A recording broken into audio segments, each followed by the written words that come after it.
Est-ce que cette présence m'aide à retrouver mes propres forces? Ou suis-je devenu incapable d'avancer sans elle? Ta réponse révèle où commence réellement ta liberté intérieure. Comprendre tout cela change déjà ton regard, mais la reconstruction se joue surtout dans des moments beaucoup moins visibles. Le matin où tu te réveilles avec la même pensée qu'hier. La soirée où le manque revient sans prévenir. Le jour où tu te demandes pourquoi tu souffres encore alors que tu croyais avoir avancé. C'est précisément là que certaines erreurs discrètes peuvent ralentir ton chemin sans que tu t'en aperçoives. La première compréhension de reconstruction intérieure qu'il est important d'accepter, c'est d'arrêter de surveiller constamment si tu vas mieux. Après une blessure, tu peux commencer chaque journée par une sorte d'examen intérieur. Est-ce que j'y pense encore? Est-ce que ça fait moins mal? Est-ce que je guéris vraiment? Le problème, c'est qu'en vérifiant sans cesse ta guérison, tu gardes ton attention fixée sur la blessure. C'est comme planter une graine puis retirer la terre chaque matin pour vérifier si elle pousse. Certaines transformations ont besoin d'espace. Continue de vivre, d'observer ton esprit, de prendre soin de ce qui dépend de toi. Un jour, tu remarqueras simplement que ce qui occupait autrefois toute ta journée n'occupe plus que quelques minutes. La deuxième compréhension de reconstruction intérieure que tu dois apprendre à reconnaître, c'est de ne pas confondre une rechute émotionnelle avec un retour en arrière. Tu peux passer plusieurs jours paisibles, puis entendre une chanson, revoir un endroit, ou tomber sur un ancien message et sentir soudain revenir une émotion que tu croyais dépasser. Ton premier réflexe sera parfois de penser « je n'ai donc rien guéri ». Pourtant, l'esprit ne se transforme pas en ligne droite. Dans l'observation bouddhiste, ce qui apparaît est aussi destiné à changer. Une émotion revenue aujourd'hui n'efface pas les semaines durant lesquelles tu as appris à vivre autrement. Regarde-la sans en faire une preuve d'échec. Ce n'est pas forcément ton passé qui reprend le contrôle. C'est parfois simplement une ancienne trace qui traverse encore ton esprit avant de repartir. La troisième compréhension de reconstruction intérieure qui peut changer ton rapport au manque, c'est de résister à l'envie de retourner vers ce qui t'a fragilisé simplement parce que tu te sens seul. Le manque possède une étrange capacité. Avec le temps, il adoucit certains souvenirs et en efface d'autres. Tu repenses aux bons moments, mais moins aux nuits d'angoisse, aux paroles qui t'ont diminué ou à l'instabilité qui t'épuisait.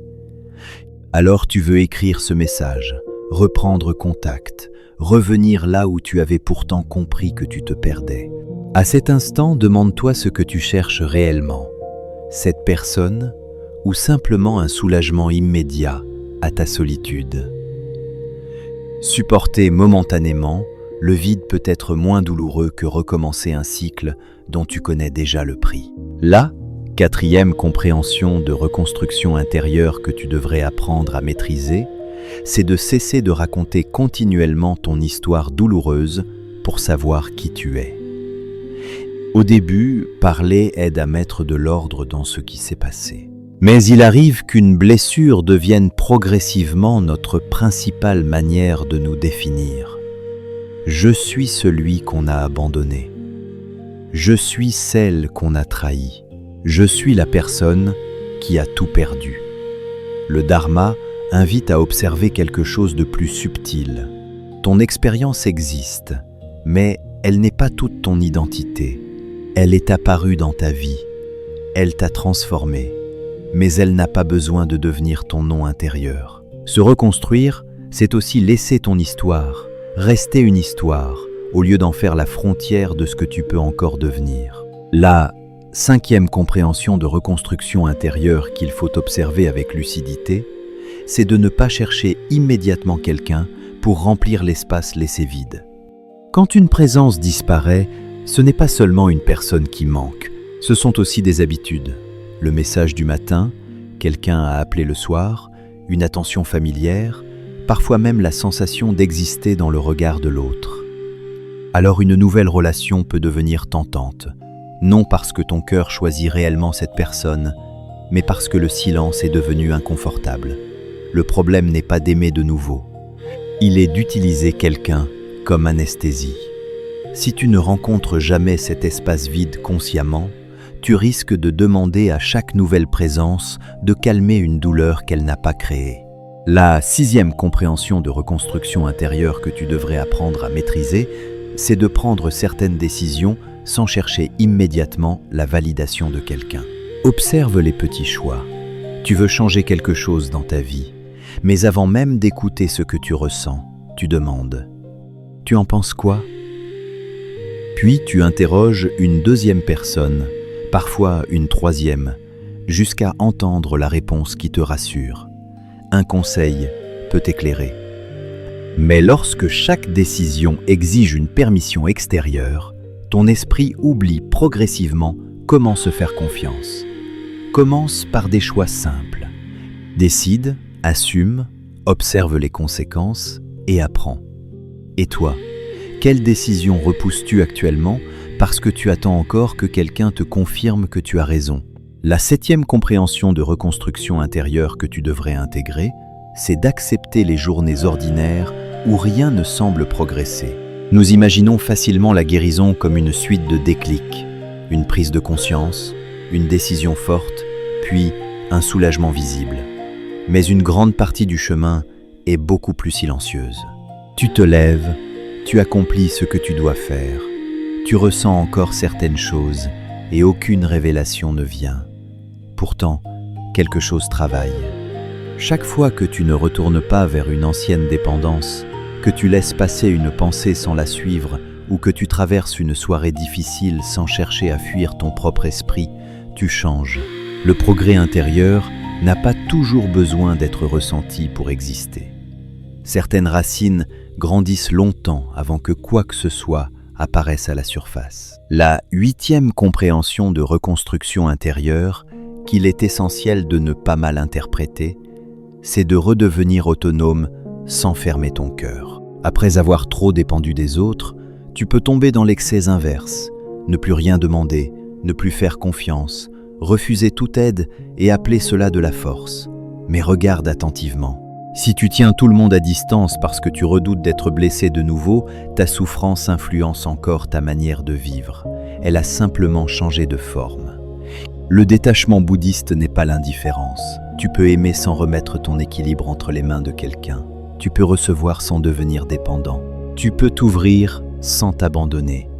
La véritable autonomie intérieure ne construit donc pas un mur autour de toi. Elle t'apprend à rester entier, même lorsque ton cœur demeure ouvert.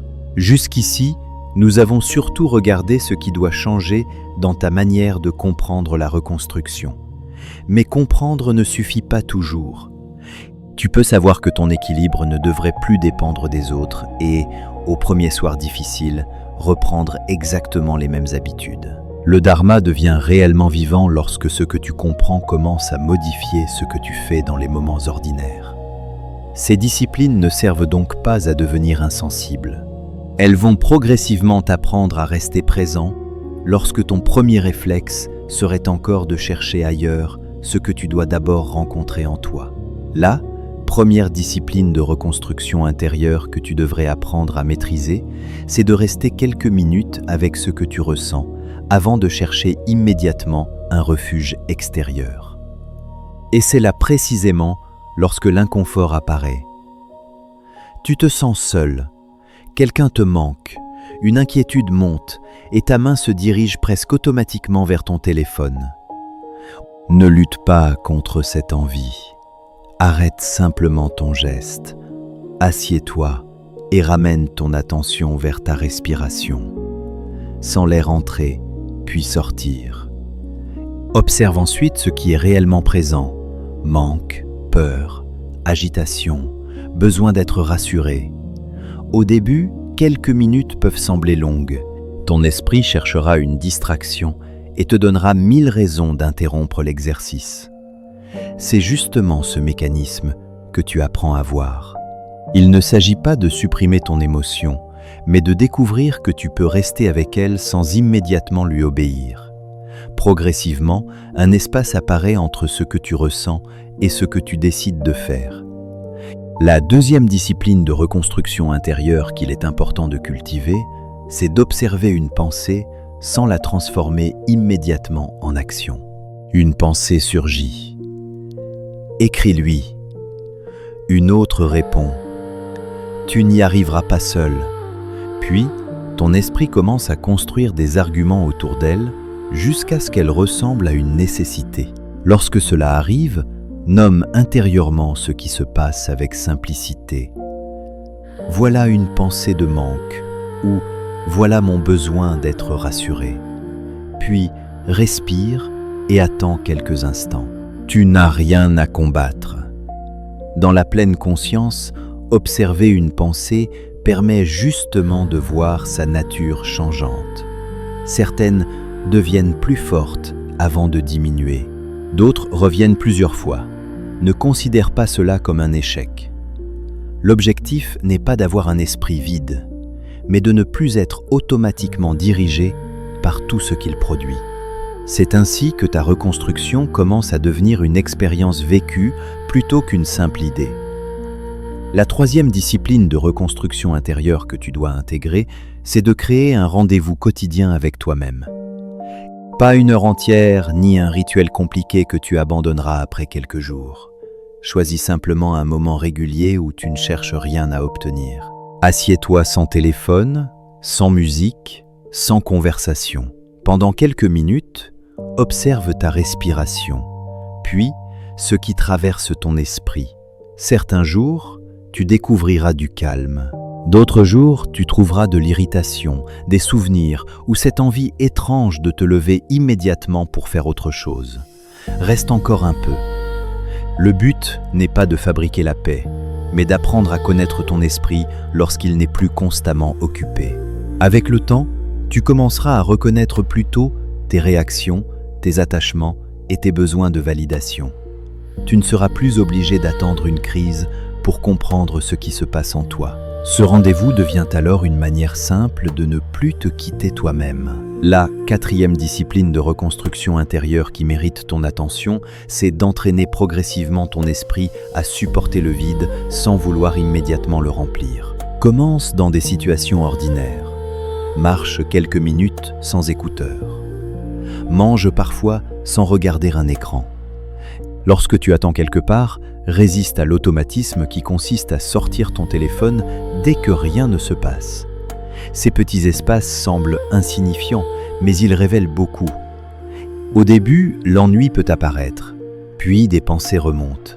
Une personne te revient en mémoire, une inquiétude se présente, une sensation de solitude devient plus nette. Ne cherche pas à prolonger volontairement l'inconfort. Observe simplement ce que ton esprit fait lorsque tu cesses de le distraire. Peu à peu, le vide cesse d'être un endroit qu'il faut fuir. Tu découvres qu'il peut devenir un espace où tu récupères ton attention, où certaines émotions se déposent et où ta propre présence devient moins difficile à habiter. La cinquième discipline de reconstruction intérieure qu'il faut pratiquer avec patience, c'est de contempler régulièrement ce qui dépend encore de toi et ce que tu dois désormais laisser partir. Lorsque ton esprit s'agite, prends une feuille et sépare simplement les deux. D'un côté, tes décisions, tes réactions, les limites que tu poses, les habitudes que tu entretiens aujourd'hui. De l'autre, le passé, les sentiments d'une personne, son retour, ses excuses, ce qu'elle pense de toi ou les choix qu'elle fera demain. Observe ensuite où part ton énergie. Tu découvriras parfois que tu dépenses davantage de force sur la seconde partie. L'exercice ne consiste pas à devenir indifférent. Il consiste à reconnaître l'endroit où ton action s'arrête. Ton esprit résistera, car lâcher le contrôle donne parfois l'impression d'abandonner tout espoir. Pourtant, accepter ce que tu ne contrôles plus libère justement de l'énergie pour reconstruire ce qui demeure entre tes mains.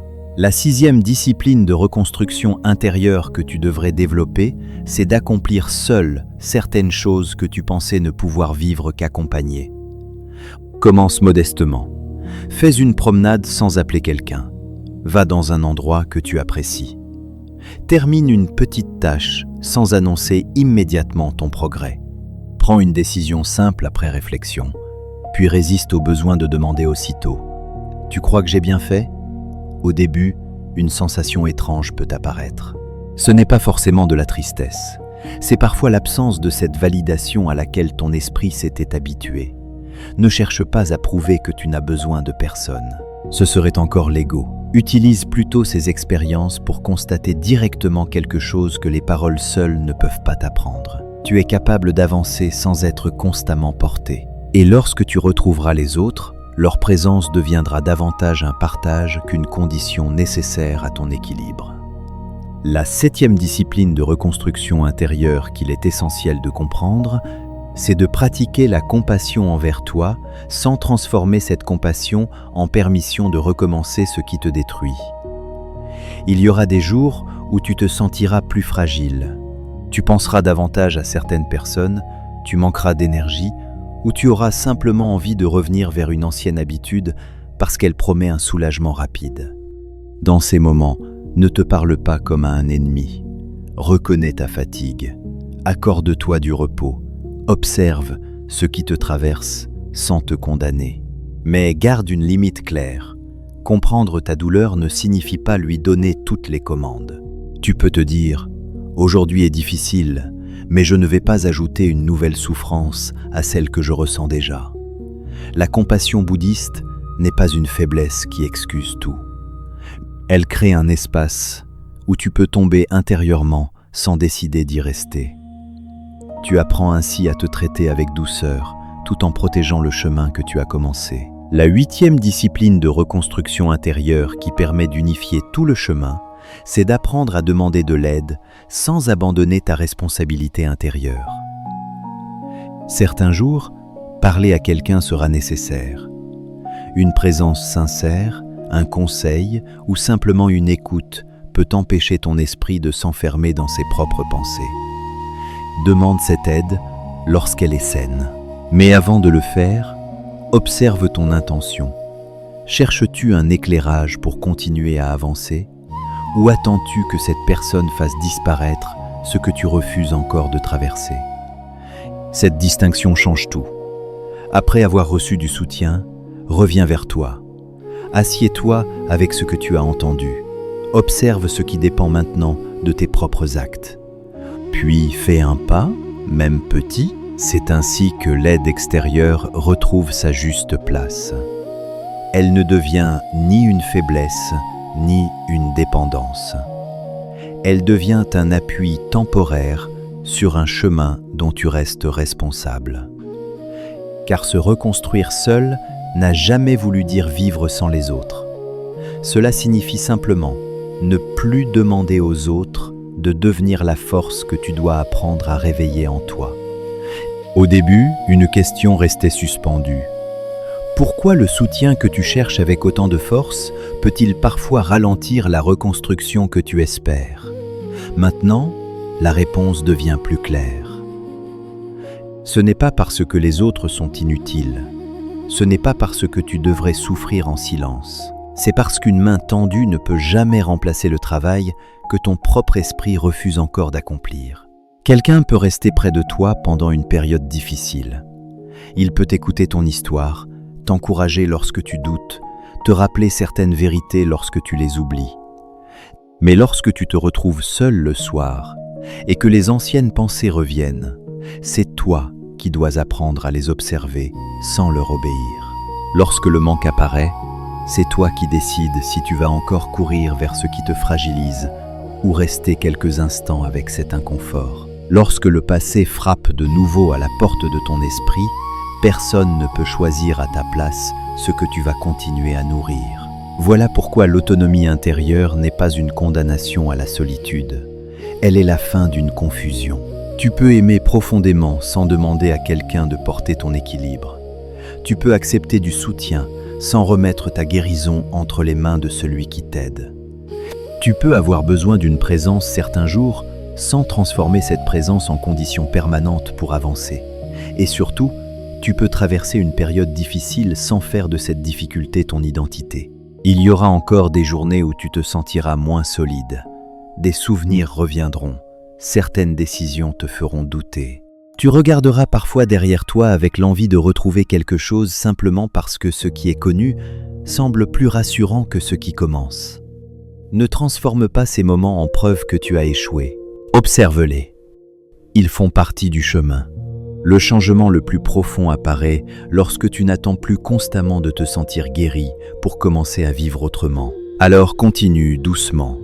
Apprends à rester avec toi. Écoute ton esprit. Reconnais ses attachements sans les nourrir automatiquement. Accepte les mains sincères qui se tendent vers toi, mais garde tes propres pieds sur le chemin.